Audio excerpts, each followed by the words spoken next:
তাহলে কি আপনারা 8 দলীয় যে 11 দলীয় জোট থেকে বের হয়ে যাচ্ছেন? আমরা বের করব, আমরা বের হতে যাবো কেন?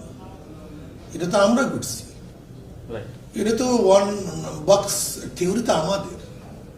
ইসলামী দল যারা আছে আমরা তো থাকবো, যারা ইসলামের নামের দল আছে তারা বের হয়ে যাবে। যে ইসলামকে ক্ষমতা নিতে চায় না, নিজের ক্ষমতায় যেতে চায়, অন্যকে গুরুত্ব দিতে চায় না, হ্যাঁ তারা বের হয়ে যাবে যদি প্রয়োজন হয়।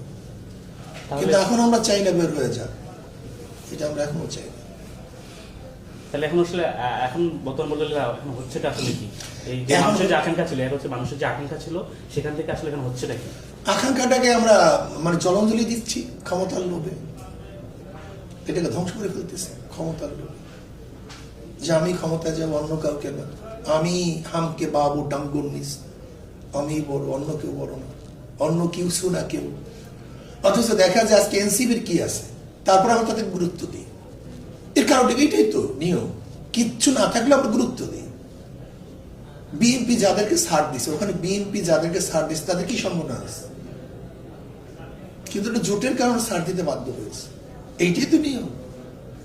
তা সেখানে বিগত আমরা দেখেন ঢাকায় যে জনসমাবেশ হয়েছে, সেখানে কিন্তু আমাদের জনসমাবেশ বড় হয়েছে সবাই বলে। কেন, মানুষ তো ফাঁকা ফাঁকা এক জিনিস, রাস্তায় এক জিনিস, গ্যাদারিং ভিন্ন জিনিস। এবং 5 দলীয় মানে আমাদের 8 দলীয় যে জনসমাবেশগুলি বিভাগে হয়েছে, সেগুলি তো আমাদের পার্সেন্টেজ কাউন্সিল কাউন্সিলর বেশি ছিল, প্রত্যেকটাই বেশি ছিল।